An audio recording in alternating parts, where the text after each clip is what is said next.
नमस्कार बाल मित्रों। आज हम प्राकृतिक संसाधनों के गुणधर्म में पिछली बार हमने हवा के गुणधर्म और पानी के गुणधर्म की चर्चा की थी। अब के बाद हम लोग देखेंगे मृदा के गुणधर्म। ये प्राकृतिक रूप से मृदा हमें प्राप्त होती है। मिट्टी या मृदा एक महत्वपूर्ण गुणधर्म उसका रंग है। अनेक प्रक्रियाओं के परिणाम स्वरूप मिट्टी को रंग मिलता है। जमीन के पृष्ठभाग की मिट्टी का रंग उसके नीचे वाली सतह की तुलना में गाढ़ा होता है। मिट्टी अलग अलग रंग की होती है, जैसे काली, लाल, ताम्रवर्णी, पीली, राखीली। अब मृदा का गठन, बुनावट, सॉइल टेक्सचर। मृदा का गठन, बुनावट, सॉइल टेक्सचर। मिट्टी के विभिन्न आकार के कणों के अनुपात के अनुसार मिट्टी का गठन तय किया जाता है।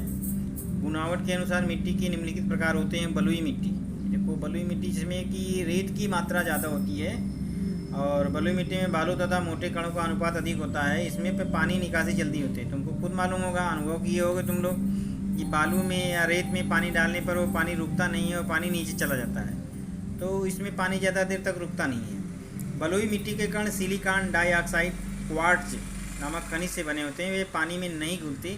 इस कारण मिट्टी की पोषक तत्वों की आपूर्ति करने की क्षमता इसमें बहुत कम होती है। दोमट मिट्टी, सिल्ट सॉइल। इस मिट्टी के कणों का आकार मध्यम होता है। ये देखो दोमट मिट्टी, इस प्रकार ये कृषि कार्य या पौधों के लिए ये मिट्टी बहुत उत्तम होती है। लेकिन चिकनी मिट्टी की तरह मशक्कत करने के लिए कठिन भी नहीं होती। इस मिट्टी में जैविक घटक अधिक मात्रा में पाए जाते हैं। इस मिट्टी की पोषक तत्वों की आपूर्ति करने की क्षमता बहुत अधिक होती है। इस मिट्टी को गाद मृदा भी कहते हैं। चिकनी मिट्टी, क्ले सॉइल। इस मिट्टी में मिट्टी की सूक्ष्म आकार वाले कण सर्वाधिक होते हैं। चिकनी मिट्टी के कण स्पर्श करने पर चिकने लगते हैं और चिकनी मिट्टी में पानी धारण करने की क्षमता अधिक होती है। यानी इसमें एक बार पानी लगा दिया जाए तो पानी बहुत दिन तक उसमें लगा रहता है। चिकनी मिट्टी को भारी अथवा मशक्कत करने के लिए कठिन मिट्टी क्यों कहते हैं? ये कुछ प्रश्न हैं। मृदा की रचना, सॉइल स्ट्रक्चर। अभी हमने देखा था सॉइल टेक्सचर और सॉइल स्ट्रक्चर। मिट्टी के कणों के रचना के अनुसार स्तरीय, कण स्वरूप, स्तंभाकार और ढेले के स्वरूप में मिट्टी की रचना पाई जाती है। अब यहाँ पर देखो कुछ मृदा की रचना यहाँ दी गई है, इस तरह की होती है। मृदा की रचना का महत्व। मृदा की रचना पर जमीन की उर्वरता निर्भर करती है। अच्छी मृदा रचना से निम्न लाभ होते हैं। जड़ों को ऑक्सीजन की पूर्ति होती है। पानी की अच्छी निकासी के कारण वनस्पतियों की जड़ों की योग्य वृद्धि होती है। मृदा के उपयोग, मिट्टी के बहुत सारे उपयोग हैं। वनस्पति संवर्धन, सबको मालूम है वनस्पतियाँ मृदा में उगती हैं, उगाई जाती हैं, ज़मीन में उगाई जाती हैं। वनस्पति की वृद्धि करना। जल संधारण, मिट्टी पानी को धारण करके रखती है। इस कारण बांध, तालाब के माध्यम से हम पानी का बारहमास उपयोग कर सकते हैं। आकार्यता, मिट्टी को हम जैसा चाहे वैसा रूप देख सकते हैं। मिट्टी के इस गुणधर्म को आकार्यता कहते हैं। इस गुणधर्म के कारण हम मिट्टी की विभिन्न प्रकार की वस्तुएं तैयार करते हैं। इन वस्तुओं को तपाकर कठोर बनाया जाता है, जैसे मटके, मिट्टी के दिए, मूर्तियाँ, ईंट। यहाँ पे देखो ये विभिन्न तरह के बर्तन और ये सब चीज़ें बनाई जाती हैं। उपयुक्त मृदा के कुछ प्रकार। चीनी मिट्टी, केओलिन कहा जाता है। यह श्वेत रंग की मिट्टी होती है। इस मिट्टी से प्लेटें, प्यालियाँ, स्नानघर की टाइलें, टंकियाँ तथा प्रयोगशाला के उपकरण, मुखौटे, बरनी आदि बनाए जाते हैं। खड़िया मिट्टी, यह भूरे रंग की होती है। इसमें पुतले और मूर्तियाँ तैयार करते हैं। महाराष्ट्र में इसे शाडू मिट्टी कहा जाता है। तीसरा है टेराकोटा मृदा। इस मिट्टी से गमले, सजावट की वस्तुएं बनाई जाती हैं। मुल्तानी मिट्टी, मुल्तानी मिट्टी सौंदर्य प्रसाधनों में इसका उपयोग किया जाता है। क्या तुम जानते हो चीनी मिट्टी या केओलिनाइट प्रकार का औद्योगिक खनिज है। यह चीन में पाया जाता है, इस वजह से इसे चीनी मिट्टी कहते हैं। इस मिट्टी को ऊष्मा देने से उसे चमक और कठोरता प्राप्त होती है, इसलिए इसका उपयोग बर्तन बनाने के लिए किया जाता है। मृदा परीक्षण, सॉइल टेस्टिंग। मिट्टी का परीक्षण करने से जमीन के घटकों की मात्रा समझ में आती है। मिट्टी का रंग, बुनावट तथा उसमें समाविष्ट कार्बन पदार्थ की जांच परीक्षण में होती है। मिट्टी में किन घटकों की कमी है और उनकी पूर्ति के लिए आवश्यक उपाय निश्चित करने के लिए मृदा परीक्षण किया जाता है। मिट्टी की जो उर्वरता देखते हैं कि कुछ दिनों बाद कम हो जाती है, उसकी कारण क्या है? मिट्टी की उर्वरता कम होने के कारण क्या है?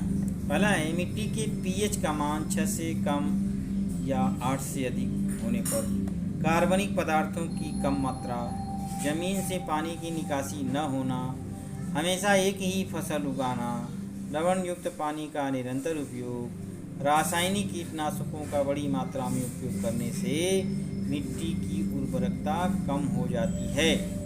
अब वैश्विक मृदा दिन यानी वर्ल्ड सॉइल डे 5 दिसंबर को मनाया जाता है। क्यों मनाया जाता है? मिट्टी के संवर्धन और संरक्षण के लिए प्रयत्न करने हेतु।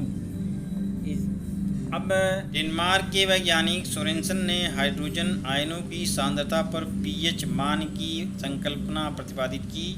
मिट्टी का पीएच निश्चित करने के लिए पानी और मिट्टी को 1:2 इस अनुपात में मिश्रित करके उसका विभिन्न सूचकों की सहायता से परीक्षण करते हैं। इस अनुसार मिट्टी के 3 प्रकार होते हैं। अम्लीय मिट्टी का पीएच होता है 6.5 से कम।